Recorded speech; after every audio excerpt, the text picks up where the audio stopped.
Hi guys, today I'm reviewing the Keurig K75. It weighs about 11 pounds and is a large machine, so it will take up some counter space. It has a one-touch control panel and blue backlit LCD display. There is a digital clock and it's programmable, so you can set a time for the Keurig to brew a cup of coffee. Before brewing, you can adjust the cup size. There are 5 different options. You can brew a 3 1/4 ounce, 5 1/4, 7 1/4, 9 1/4, or 11 1/4 ounce cup. The water temperature is adjustable from 187 to 192 degrees. It is preset at 192 degrees. The blue lid removable water tank holds 72 ounces. The K75 comes with a water filter. It's up to you whether you want to use it or not. I just use filtered water when I'm brewing. There is a descale indicator on the control center, and Keurig recommends descaling the brewer every 3 to 6 months. Before you brew your first cup, there is a set of setup instructions you have to follow.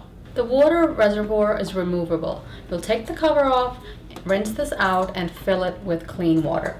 Fill the water to the max fill line. Place a mug on the drip tray.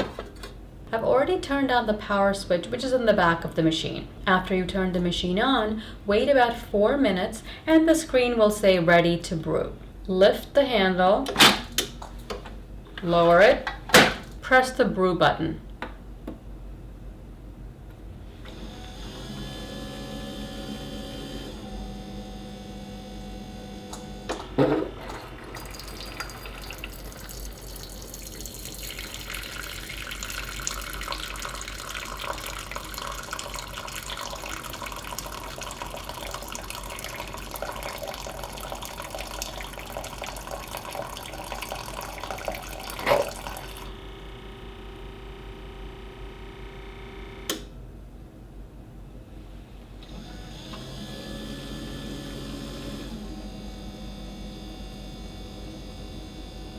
Now we can discard this water, and the screen is ready to brew your first cup of coffee. The drip tray is removable,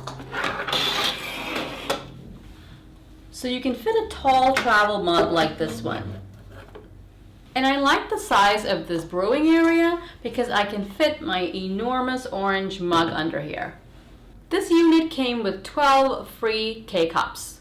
There's Italian roast, which is a dark roast coffee, a Nantucket blend, a medium roast, 8 o'clock original, caribou blend, chai latte, English breakfast tea, Green Mountain breakfast blend, a hazelnut, Pike Place roast, and a decaf donut shop. There's also a hot cocoa. After you brew the hot cocoa, it's recommended that you clean out the machine. There are over 250 varieties of K-cups. You can also use a reusable K-cup coffee filter to brew any ground coffee, so you can save yourself a little bit of money. The Keurig also comes with an owner's manual. The tank is really easy to fill up. Just lift up this lid and fill the tank. And I'd recommend doing this instead of lifting the whole tank out, filling it, and put it back in. That's not necessary. So let's brew a cup of coffee.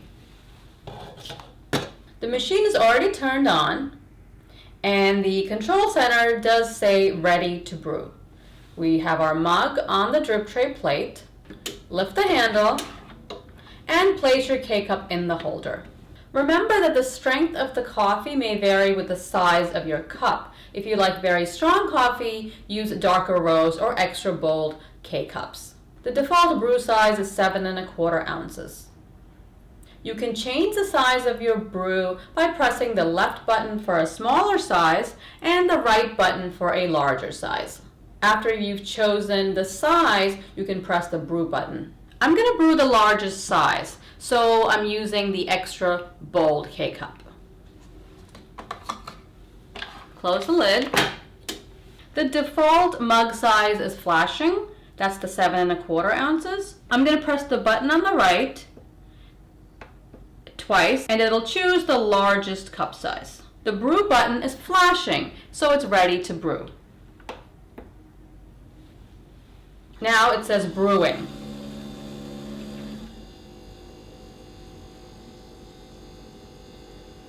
Along with the brewing sign, it also shows the size of the cup I selected.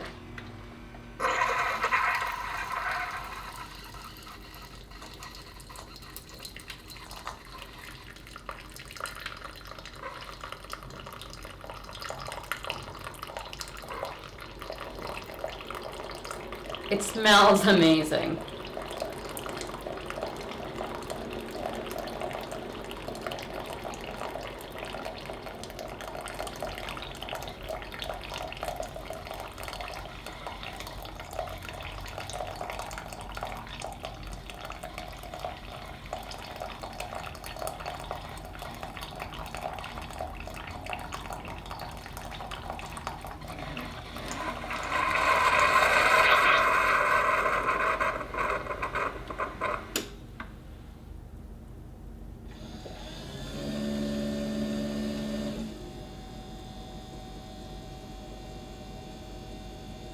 Now it's finished brewing. It took less than a minute. The ready to brew sign comes on very quickly after it's finished brewing, so you can brew your next cup pretty much right away.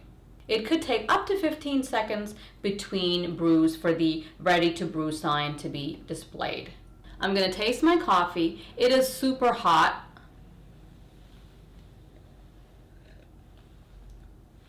It's a really nice, strong tasting cup of coffee. Remember, I brewed the largest size, which is 11¼ ounces. And this extra bold K-cup makes the coffee very rich and full-bodied. It is a really good, full-flavored cup of coffee. With the K75, you can make hot chocolate and tea, soup, or oatmeal. Of course, it doesn't magically brew soup, but it gives you really hot water. So you can add it to your dry noodle soup cup or instant oatmeal. When the water level is low in the reservoir, add water will be displayed on the control center, and the blue light in the tank will blink. The Keurig is very easy to clean. The drip tray and plate should be hand washed. You'll just open this up after brewing your coffee, discard the K-cup. The K-cup holder assembly is dishwasher safe on the top rack on a low temperature setting, but I think it's just easier to hand wash this. Just push it out, put your finger on the bottom here, press up, and it'll come right up. Match this little tab up with the slot here, push, and it snaps right back in. The water reservoir and lid should be hand washed. The tank lifts right up and sits right back in.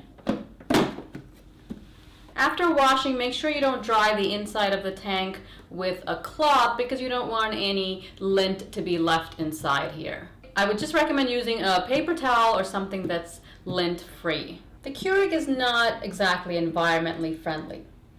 You can hear more about that in my Keurig K10 mini review. However, the Keurig is the ultimate in convenience. You get instant brew, any flavor you're in the mood for, and no cleanup. It's also a very cool looking machine. If you're impatient and love convenience, the Keurig is for you. If you frequent coffee shops, then the Keurig will save you money. It's great that you can brew your coffee in about a minute and put it in your travel mug and take it to go. I hope you enjoyed this review. Please subscribe and thanks for watching.